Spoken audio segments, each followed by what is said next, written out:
சம்பாதித்து பெரியவனாக விரும்புகிறேன், ஆனால் எனக்கு பலன் இல்லையே என்று நினைக்கும் ஆத்மாவே, இன்று கர்த்தர் உங்களுக்கு சொல்லுவது உபாகமம் 8:18. உன் தேவனாகிய கர்த்தரை நினைப்பாயாக.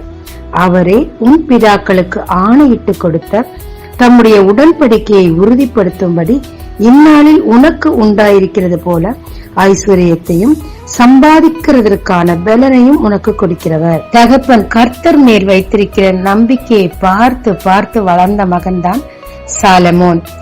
அவருக்கு பதவி வந்த போது அவர் தன் தகப்பன் தனக்காக சேர்த்து வைத்ததை நினைக்கவில்லை. தனக்கு மற்றவர்கள் கொடுக்கும் வெகுமதியை பற்றியும் நினைக்கவில்லை.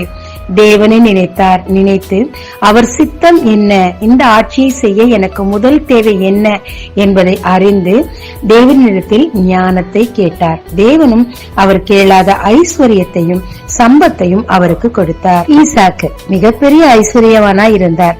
அது இலகுவாக அவருக்கு கிடைக்கவில்லை. ஒரு இடத்திற்கு போவார், கிணறு வெட்டுவார், கொஞ்சம் செழிப்பது போல் இருக்கும். சத்துருவுக்கு பொறாமை வரும், அந்த கிணற்றை மூடுவான். திரும்ப வேறொரு இடத்திற்கு போய் கிணறு தோண்டுவார். அதேதான் நடக்கும். இவன் எவ்வளவு பலனை அந்த இடத்தில் விரயம் செய்திருக்க வேண்டும்.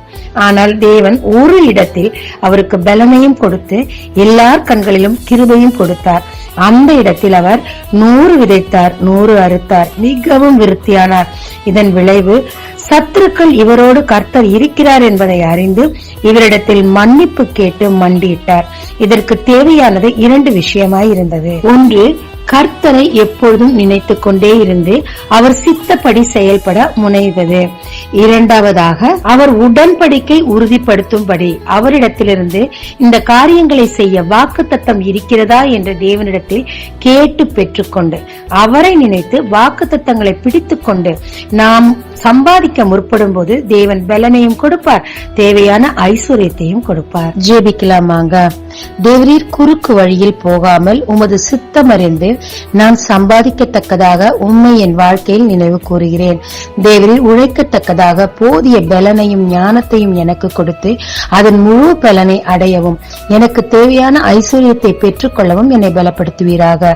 இயேசு மூலம் பிதாவே, ஆமென். இயேசு கிறிஸ்துவின் நாமத்தில் இந்த நாளில் உங்களை ஆசீர்வதிக்கும் ஜீசஸ் விஷன்.